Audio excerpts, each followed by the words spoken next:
I've spent more than 3 decades around founders. Not the magazine cover founders, not the keynote speakers. I'm talking about the ones who mortgaged their homes, who aged 10 years in 18 months, who quietly disappeared from the very ecosystem they once dreamt of conquering. And after 30 years of watching thousands of next big things turn into forgotten prototypes, I can tell you something most people in this industry refuse to admit. The startup world is not designed for most people to succeed. It is designed for most people to participate. There's a difference. People come into this world thinking they are entering a meritocracy, a frontier of innovation where the best ideas naturally rise and the smartest founders inevitably win. But if you observe long enough, if you watch the patterns repeat, the rise and fall cycles, the psychological breakdowns, the unspoken rules, you realize the startup ecosystem functions less like a business environment and more like a high-pressure casino. A casino that advertises winners on billboards, but funds itself entirely through the losses of everyone else. Every year, millions of people walk into this casino thinking they'll be the exception. They'll be the one who beats the house. They'll be the new Jobs, the new Musk, the new whichever figure the media has temporarily placed on a golden pedestal. But here's the quiet truth the ecosystem tries very hard to bury.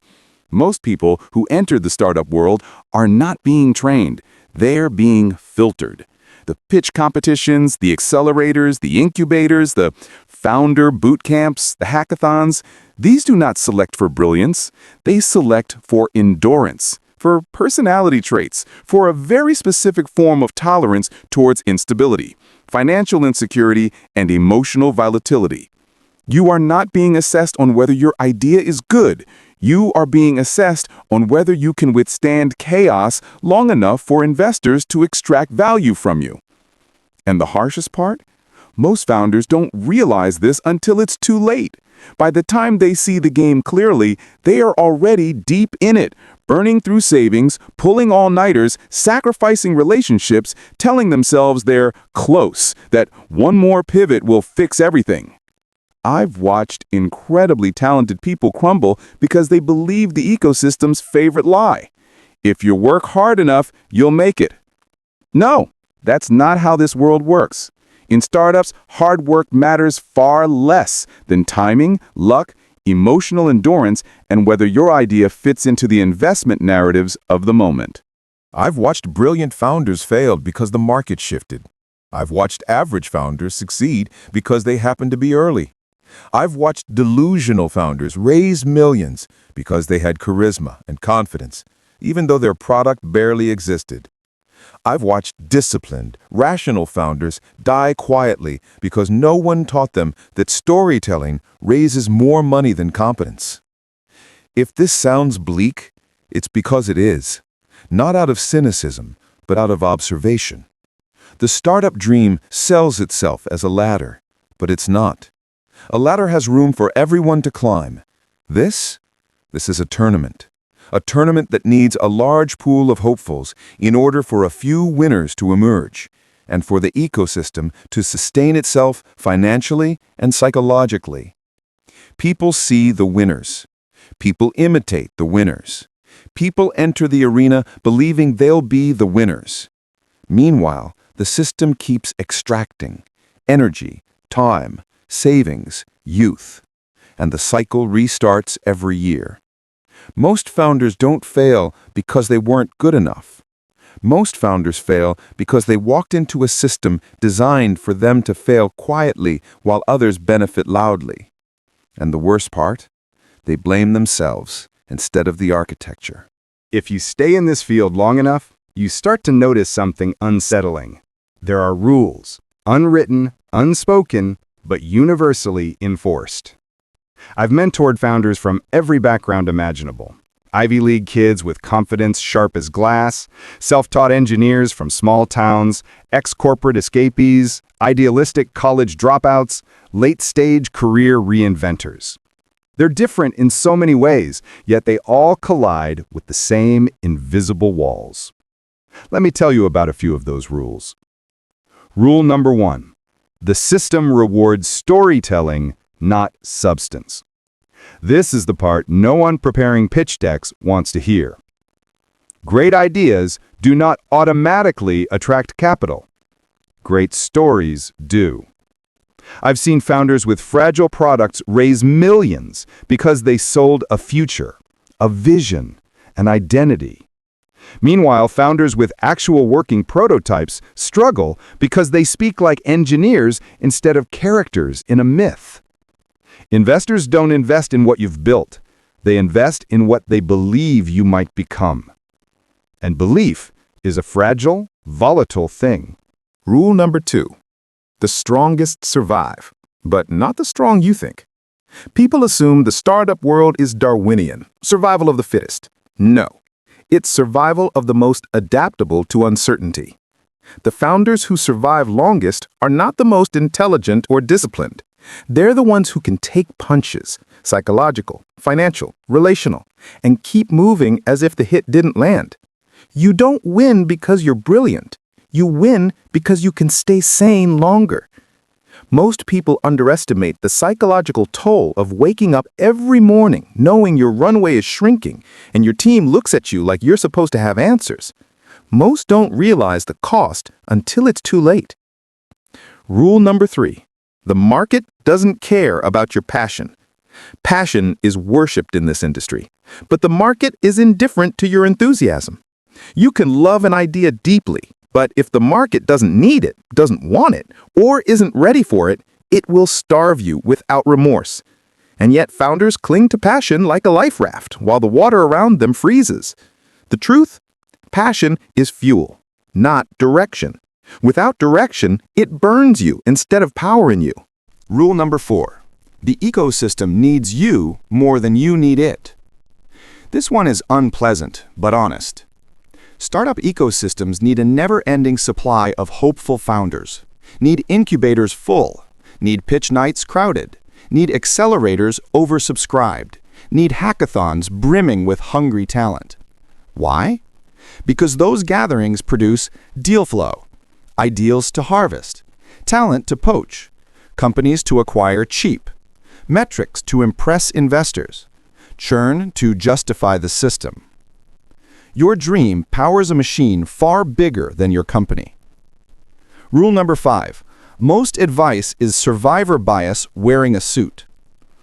The startup world loves advice. Panels, podcasts, keynotes, you name it. But here's what I've learned.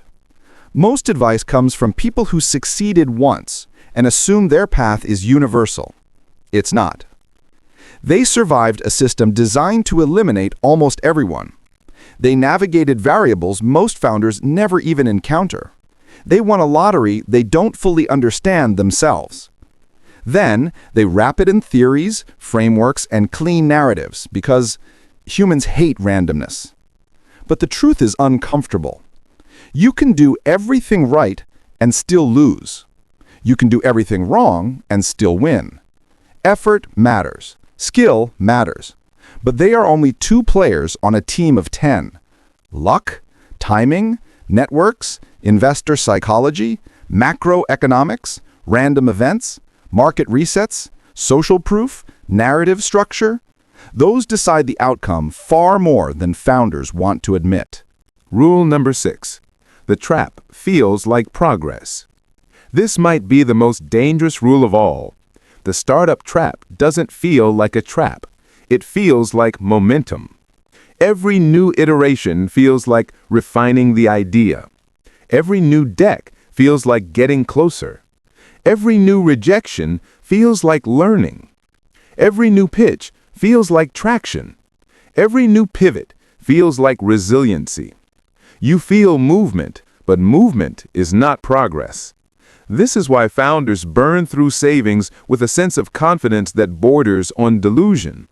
This is why they sacrifice years without realizing the system is feeding on their optimism. Momentum tricks you. It keeps you running. And because everyone around you is doing the same, you mistake activity for advancement. I've seen this happen for years at every level, From tiny two-person teams renting a garage to polished YC graduates trying desperately to extend runway. The trap adapts to every environment. The ecosystem is designed to keep you believing you're almost there, because almost there is the most profitable psychological state a founder can be in. Most founders don't fail because they're incapable. They fail because the system quietly extracts more from them than they ever realized they were giving. After 30 years watching founders walk into this world with bright eyes and walk out carrying invisible wounds, I've learned to recognize a pattern, a truth no one wants to say out loud. Most founders aren't losing the game. They're playing a game designed for them to lose. Let me explain. The startup ladder is not a ladder. It's a pyramid. The public-facing narrative says build, grow, raise, scale, exit. Clean, linear, predictable. But behind closed doors, the structure looks different, much different. It narrows aggressively at the top. There are not enough customers, investors, capital pools, market positions, or acquisition slots for everyone to rise. The ecosystem can only support a tiny fraction making it through. The rest are structural casualties. Not because they weren't talented, not because they didn't work hard, but because scarcity is designed into the system. If the startup world allowed everyone to win, the story would lose its power.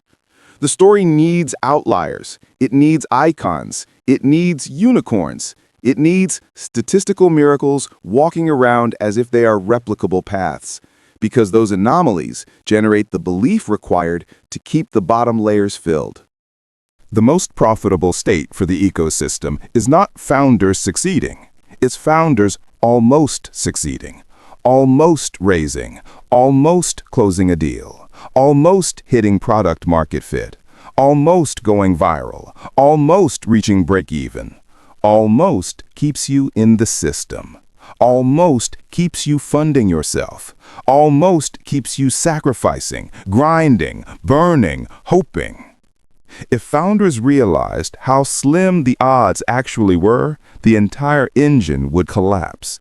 So the system manufactures uncertainty, enough hope to keep people moving, enough difficulty to keep people doubting themselves. It's a psychological equilibrium. Hope pulls you forward, self-blame keeps you quiet. This is the wound I've seen too many times. A founder works relentlessly for years, sleeps in offices, sacrifices friendships, neglects health, pours everything they are into a dream that won't move. Then one day, runway hits zero, and the founder looks into the mirror and says, "I failed." But the structure they were inside of was never built to lift them up. It was built to use them. I've spoken with founders after shutdowns who look physically smaller, like the collapse reduced their presence. Many struggled to re-enter normal work because their self-worth was woven into the venture. Their identity died with the company. This is what the startup world refuses to address. When the system wins, it wins loudly. When the founder loses, they lose alone. And yet those losses keep the machine running. This is the cycle no one talks about. Founders who survive, the chosen few, the statistical outliers, often become the next generation of mentors, investors, or ecosystem builders. Not because they're malicious, but because the system shaped them. They normalize the struggle. They romanticize the suffering.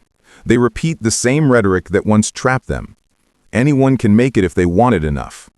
Because to admit otherwise would be to admit their success was built on a foundation of randomness, timing, privilege, and structural advantage. And humans avoid that truth at all costs. So the cycle resets. Most people enter startups like pilgrims walking into a holy temple. They trust the narrative. They worship the icons. They interpret struggle as a spiritual trial that must precede glory. But the founders who survive long-term do not approach startups as a religion. They approach them as systems.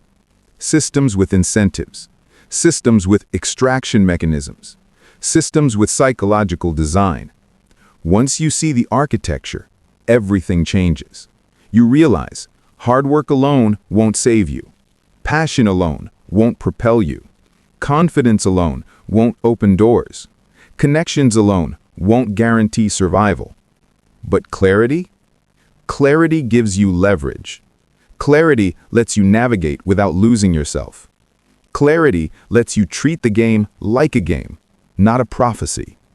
Clarity lets you walk away without internalizing defeat.